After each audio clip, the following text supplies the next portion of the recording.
गरीब माँ की 5 बेटियों की कांवड़ यात्रा। आशा बेटी, मैं काम पर जा रही हूँ, अपना और अपनी बहनों का ख्याल रखना।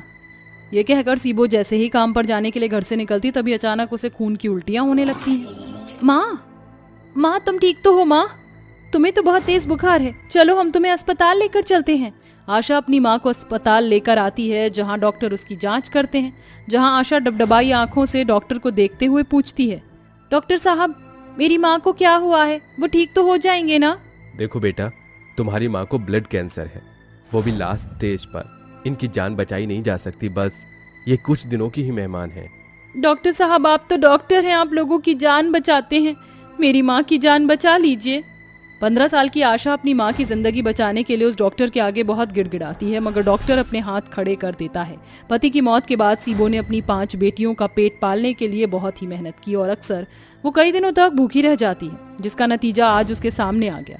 अपनी माँ की इतनी बड़ी बीमारी का पता चलने पर उसकी 5 बेटियां फूट फूट कर रोती हैं। दीदी, अब क्या होगा? क्या माँ भी मर जाएगी? नहीं पिंकी, माँ को कुछ नहीं होगा, हम माँ को मरने नहीं देंगे। आशा दीदी, कल से हम पांचों भगवान से माँ की जिंदगी के लिए प्रार्थना करेंगे। मैंने मंदिर में पंडित जी को कहते सुना था कि भगवान बच्चों की प्रार्थना बहुत जल्दी सुनते हैं। अपनी माँ की जिंदगी बचाने के लिए उसकी 5 गरीब बेटियां भूखी प्यासी रोज मंदिर में आकर भगवान से रो रो कर प्रार्थना करती। कई दिन बीत जाते हैं, मगर अभी सीबो की सेहत में कोई सुधार नहीं आता। भगवान जी, हमारी माँ को ठीक कर दीजिए। हमारी माँ के सिवा इस दुनिया में हम पांचों बहन का और कोई भी नहीं है। उन 5 बच्चियों को ऐसे रोता देखकर मंदिर के पंडित उनसे पूछते हैं, सुनो बेटी, क्या बात है, तुम पांचों रो क्यों रही हो? पंडित जी, हमारी माँ को बहुत बड़ी बीमारी हो गई है। डॉक्टर ने कहा है हमारी माँ मर जाएंगी, वो नहीं बचेंगी। हमारी माँ के सिवा इस दुनिया में हमारा अपना कोई भी नहीं है। बेटी, मारना और बचाना तो भोलेनाथ के हाथ में है। तुम पांचों अपनी माँ के लिए भोले बाबा की कांवड़ यात्रा करो, वो सब कुछ ठीक कर देंगे। पंडित जी, ये कांवड़ यात्रा क्या होती है? बेटी, कांवड़ यात्रा में हर साल हजारों लाखों श्रद्धालु कांवड़ लेकर बाबा के धाम जाते हैं और वो जो भी मांगते हैं भगवान शिव उन्हें देते हैं। ये सुनकर 5 बहनें अपनी माँ को कांवड़ यात्रा पर ले जाने की ठान लेती हैं। आशा दीदी, हम भी अपनी माँ को कांवड़ यात्रा पर लेकर जाएंगे।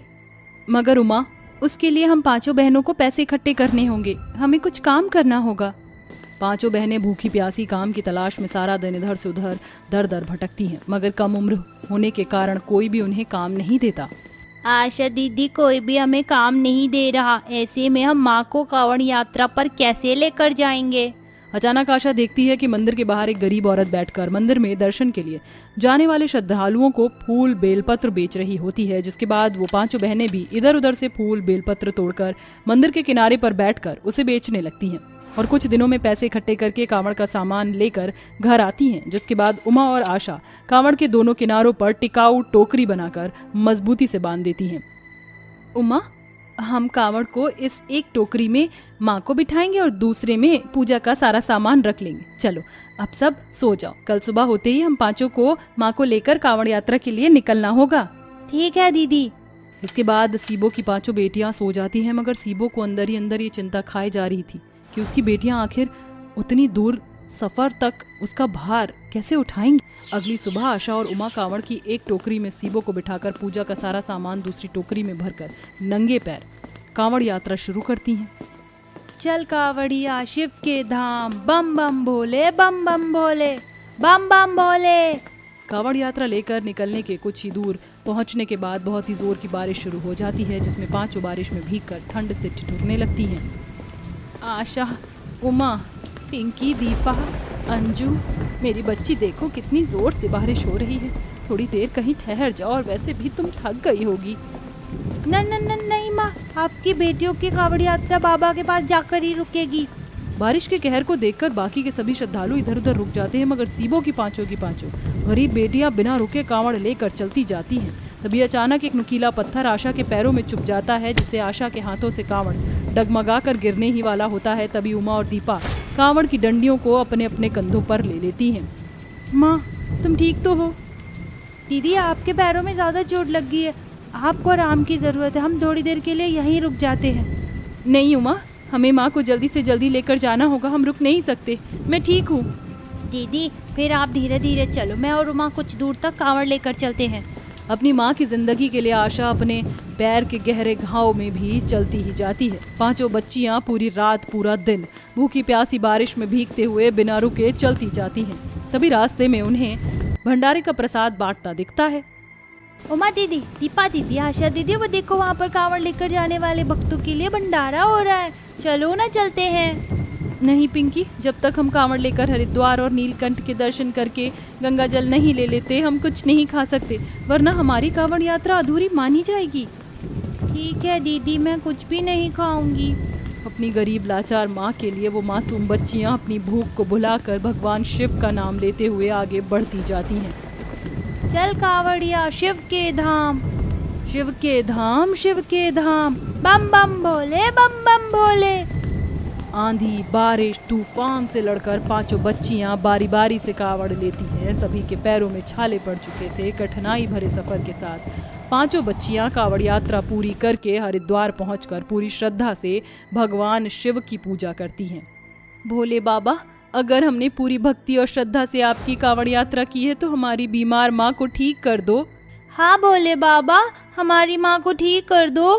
गणपति बप्पा, आपके पास तो भोले बाबा है, हम 5 बहनों के पास सिर्फ और सिर्फ हमारी माँ ही है। हमारी माँ को हमसे मत छीनिए। भगवान भोलेनाथ को कहकर हमारी माँ को ठीक करवा दीजिए, मैं आपको मोदक और लड्डू चढ़ाऊंगी। 5 साल की साफ दिल की पिंकी के शब्दों में अपनी माँ को खो देने के डर से कहीं ज्यादा उस मासूम बच्ची के मन में भोलेनाथ पर भरपूर भरोसा था। पांचों बहनें रो रो कर भगवान भोलेनाथ की पूजा करती हैं। इसके बाद आशा गंगा के किनारे अपनी बीमार माँ को बिठाकर नहलाती है। तभी अचानक से बीमार सीबो बिल्कुल ठीक होकर अपने पैरों पर खड़ी हो जाती है। माँ, तुम चल फिर सकती हो, तुम ठीक हो गई, भोलेनाथ ने हमारी सुन ली। हाँ मेरी बच्ची, तुम्हारी माँ ठीक हो गई। माँ, अब आप हमें छोड़कर नहीं जाओगे ना? नहीं मेरी बच्चियों, मैं तुम पांचों को छोड़कर कहीं नहीं जाऊंगी। ऐसा कहते हुए सीबो अपनी 5 बेटियों को अपने गले से लगा लेती है और आंसू भरी आंखों से भोलेनाथ का धन्यवाद करती है। जिसके बाद सीबो श्रद्धालुओं के लिए जगह जगह बने शिविर को देखकर अपनी बेटियों के साथ कुछ देर तक ठहरकर 5 को भंडारे का प्रसाद खिलाती है। ये गरीब सीबो की 5 बेटियों का भगवान शिव के प्रति भरपूर भरोसा और भोलेनाथ का दिया मीठा फल ही तो था, जिसे सीबो लाचार बीमार होकर आई तो अपनी बेटियों के कांधे के कांवड़ में बैठकर थी, मगर वापस कांवड़ लेकर अपने पैरों पर चल कर गई। शिवन्या बेटी, जल्दी से सारी तैयारी करो, बहू कभी भी आती ही होगी। ओफो माँ, आप क्यों इतना परेशान हो रही हैं? सारी तैयारी हो चुकी है। और शिवजी की पूजा की भी सारी तैयारी हो चुकी है ना? मैं नहीं चाहती कि उनकी पूजा में किसी भी तरह की कोई कमी हो। माँ, फिक्र क्यों कर रही हो? मैंने सारी तैयारी कर ली है, अब बस भाभी के आने का इंतजार है। गौरी और उसके परिवार के लिए आज बड़ा ही खुशी का दिन होता है, क्योंकि आज गौरी के बेटे शिव की शादी होती है। पूरे परिवार में खुशियों का माहौल होता है। गौरी, उसका सारा परिवार अपनी बहू का बड़े ही प्यार से स्वागत करता है। बहू चलो मेरे साथ, चलकर सबसे पहले तुम भोलेनाथ की पूजा कर लो, जिससे उनका आशीर्वाद सदा तुम पर रहेगा। जिसके बाद गौरी और पार्वती जाकर शिवजी की बड़ी अच्छे से पूजा करती हैं। गौरी एक पूजा पाठ वाली औरत होती है और गौरी की बहू पार्वती भी पूजा पाठ में बड़ा ही विश्वास रखती है। गौरी और पार्वती रोज सुबह श्याम मंदिर जाकर भोलेनाथ की पूजा किया करती थीं, जिससे उनके घर में हमेशा शांति बनी रहे। गौरी का परिवार बहुत गरीब परिवार होता है, लेकिन फिर भी वो भोलेनाथ की पूजा में किसी भी चीज की जरा भी कमी नहीं होने देते हैं। ऐसे ही समय बीतता है और सावन का महीना शुरू हो जाता है। देखो माँ, सभी लोग कांवड़ लेकर जा रहे हैं। मुझे सावन के महीने की सबसे अच्छी बात लोगों को कांवड़ ले जाते हुए देखना लगता है। सही कहा आपने दामाद जी, मुझे भी लोगों को कांवड़ ले जाते हुए देखकर बहुत ही अच्छा लगता है।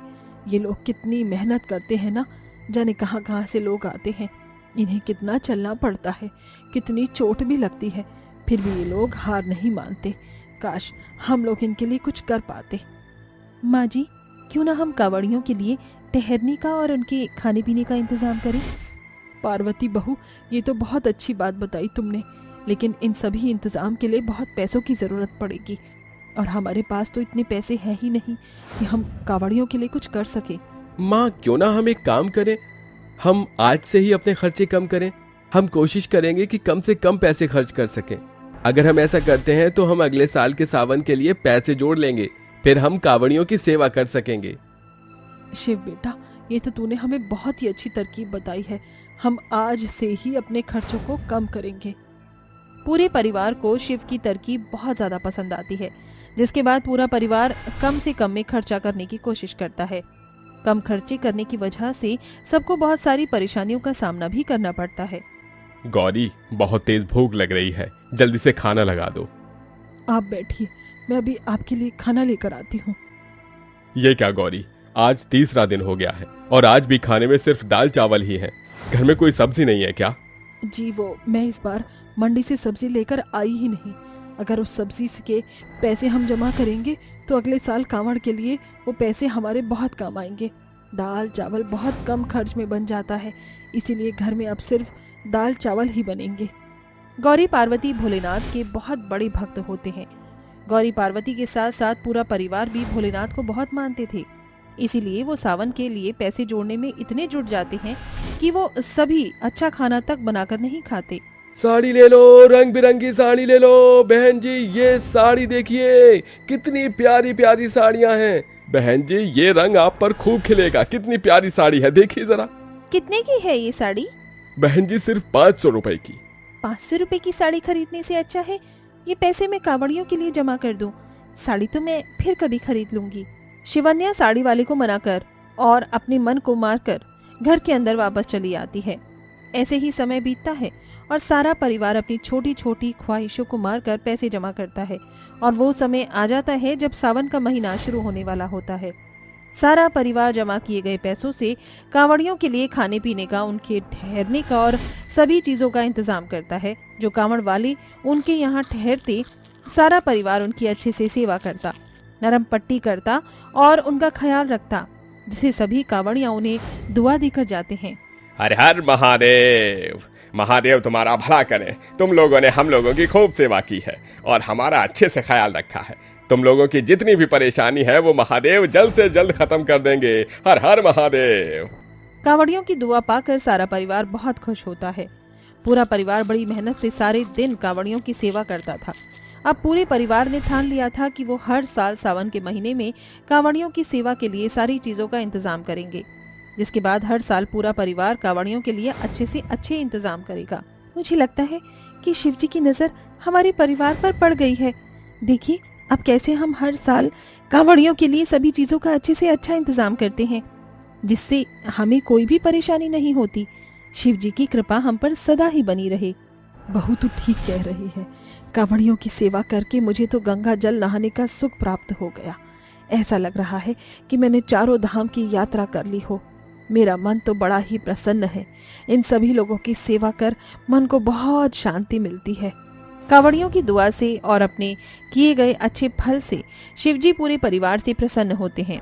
शिवजी की कृपा पूरे परिवार पर बनी रहती है, जिस वजह से पार्वती के पति शिव और शिवन्या के पति नीलकंठ का कारोबार अब काफी अच्छे से चलने लगता है। और देखते ही देखते कुछ ही समय में इनका कारोबार इतना अच्छा हो जाता है कि पूरे घर की सारी गरीबी मिट जाती है और पूरा परिवार एक छोटे से घर से एक बड़े से घर में चला जाता है। मैं सोच रही थी कि क्यों ना हम इस साल हरिद्वार जाकर वहां पर कांवड़ियों की सेवा करें। पार्वती बहू, ये तो तूने बहुत ही अच्छी बात बोली है। हम जरूर हरिद्वार जाएंगे।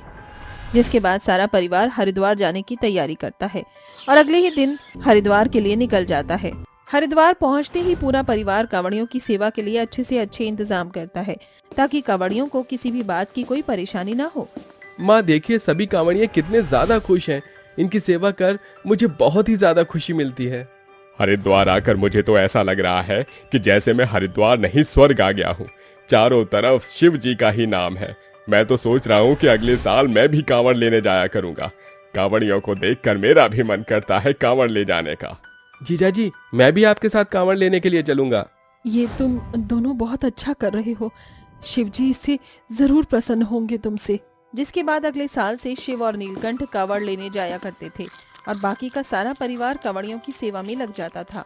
हर साल पूरा परिवार अच्छे से अच्छे कांवड़ियों की सेवा का इंतजाम करता था, जिससे गौरी के यहाँ जितने भी कांवड़ियाँ आते थे वो वहाँ से बहुत प्रसन्न होकर जाते थे और उन्हें काफी सारी दुआएं भी देते थे, जिसका असर उनके परिवार पर होता था और पूरे परिवार में हमेशा खुशियों का माहौल रहता था।